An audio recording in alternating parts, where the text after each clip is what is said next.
Hi! We have all been there, 2020, and for certain, we've all endured. And this is my space. Welcome to my home. For me personally, juggling home and life and family and kids, being the teacher and minding and juggling my businesses and my clients, bye, okay, see ya, and anything else that was thrown my way, I had to focus on 3 things each and every day to bring myself into presence and to give myself drive. And when I say gather, I mean to collect yourself, your being, your thoughts, to find center. So each day I would light a candle for the home, and this would also be for hope. And I would think best wishes for my friends and for my family, for spark and creativity, giving me a pulse of hope and something to be inspired with. The next thing that I would do is I would center myself in a space, a cozy space.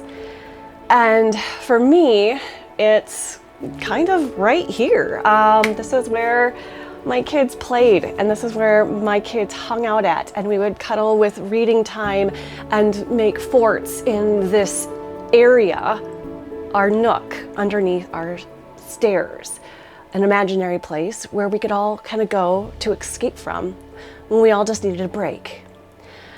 And here and in the space, I would reflect on the warmth of those around me and to feel their embraces and to hug myself. Now, what I'd love for you to do is close your eyes and think of something you love and something you are grateful for.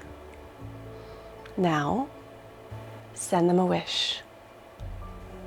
The third and final thing I would do every day, besides lighting my candle, besides giving myself a little bit of a hug and love for others, is I would come up with an object. And that object would be the focus of my day to help ignite the light of creativity that I could be inspired with and that I would share. Let's recall the 3 ways that I did to gather and center myself on a daily basis. I lit a candle to help spark and ignite creativity. Now that's a symbol and you don't need to do that, but I picked an object to reflect on and to take a different perspective on, to be creative with. And then I thought of love in my heart, sent wishes to my families. Now with that object, you are going to create and share through photography. Each day, my object bounced around from snuggling with my dog, snuggling with my kids, maybe my stuffed animal in my cozy place. Or if I was with my dog, I would go for a walk with him and maybe I would see a flower, a unique aspect of a tree, or maybe it wasn't even a flower at all. Maybe it was a weed. And maybe this weed is something we're all familiar with. The dandelion. Really? The dandelion? Okay, you may be thinking that is crazy, but the dandelion is such a beautiful and unique weed.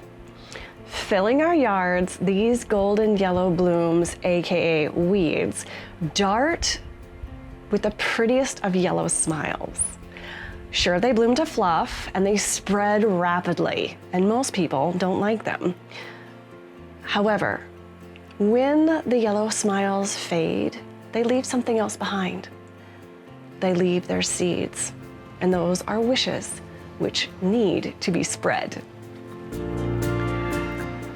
So why would I think of best wishes from a weed? The dandelion is magical. The dandelion has absolute personality. Yes, the dandelion is a weed, but it's also, believe it or not, a source of food. It's a matter of perspective. Dandelion salads were once the main staple around the 1930s, around the Depression. My grandmother and her mother survived off of dandelion salads because that was the only food source that they have. As a staple of food, it was necessary, and today we see these little yellow dots in the yards that I think of smiles. With this object, I'm going to have you take your iPad, capture it according to an angle and field that means the most to you. Because my dandelions are close to the ground, I am going to be doing this actually on the ground. In our photography, we have wide landscape views, and then we bring our subject matter in closer. We also have horizontal here, and we also have vertical. Choosing horizontal is best for video. Otherwise, if we shoot vertical, then we have to crop our image in on video. But that's not what you're doing. So with your object selected, I want you to make your next decision.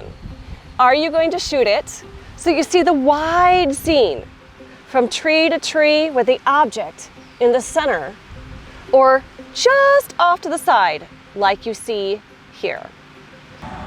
Also in photography, there are 4 camera angles that we concentrate on. It's the worm, the subject, the eye, and the bird.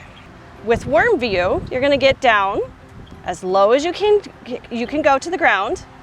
And in some cases, I've even had friends who will even lay on the ground, get their eyes right close to the subject, tap your screen to focus, and hit that exposure.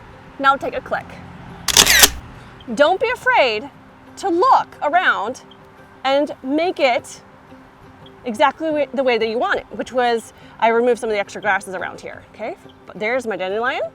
Select the focus, get that worm view, nice and low as you can go. Oh, that's looking good. Okay, ready? So this is vertical. Zoom it out. Select focus. So that's a shot in vertical. Let's do it again, and let's shoot horizontal. Gotta find it. Oh, get that camera low to the ground, as low as you can. See how I rotated it? Move the grass out of the way. Click. Tap the screen to focus, hit that autofocus, and take a click. Excellent. Okay, our next angle that we're going to talk about is subject view. And this view is really interesting because it puts you eye to eye and right in the thick of action. So you're going to be peering through your subject as best as you can. So if you had a particular marble, then perhaps what you're going to do is get eye level or get down to the middle of your subject and peer right through it. So for me, since I'm already right here in the middle of all these dandelions, and here's my camera, all right, see how I'm in the middle of all of my dandelions? Okay, I like it, good, take a click. Let's do another one, reframe. I'm gonna select my clouds. Look at how my clouds came into picture. That actually adjusted the exposure of this. Take a click. Ooh, I like this. Okay, so now I'm gonna have fun and switch this to horizontal. Get in. Let's see here. There we go. This is almost a matter of being a worm because I am looking up and into my dandelion family. Take a click. Excellent. Don't be afraid to zoom in and get your nose in case you see something really cool. Let's see. So for me, I like the underside of a dandelion. Horizontal, take a click. Don't be afraid to zoom in and do something called macro. Take a click. Don't forget to rotate and see it from a different view because maybe it looks good. Oh, there we go.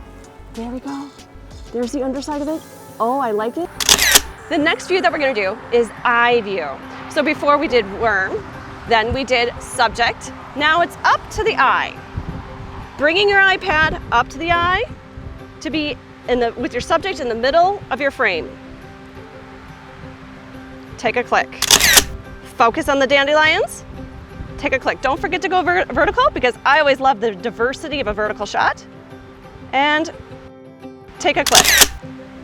Our final view that I consider in photography is the bird's eye view.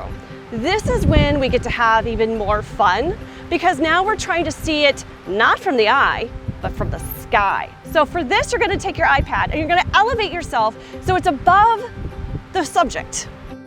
There's your bird. Now, go ahead, use your iPad to do top down and get your nose in. See if you can shoot it macro from the iPad. I'm even holding it close, holding it steady with my hands. You now have the 2 scenes that you can shoot in: wide, full landscape scene, or choke it in and do a macro shot. And you now have the 4 angles to shoot in: bird, eye, subject, and worm. What I'd like you to do now is, with your object, go out and go shoot.